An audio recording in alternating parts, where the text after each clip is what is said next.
A wonderful Wednesday morning to you this morning. How are you doing? How is life treating you?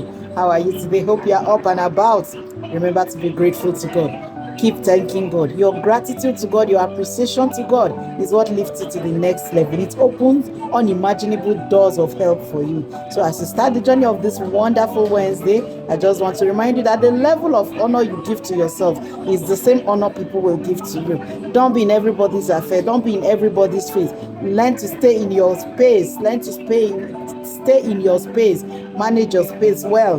Do the things that are needful. Say the things that are needful. Respect other people. Honor other people, and the same honor will be given back to you. Have a wonderful Wednesday. God loves you and Chancy cares. Your day will be productive. God is coming through. No giving up. Keep pushing up until God comes through. Have a blessed day ahead. Bye.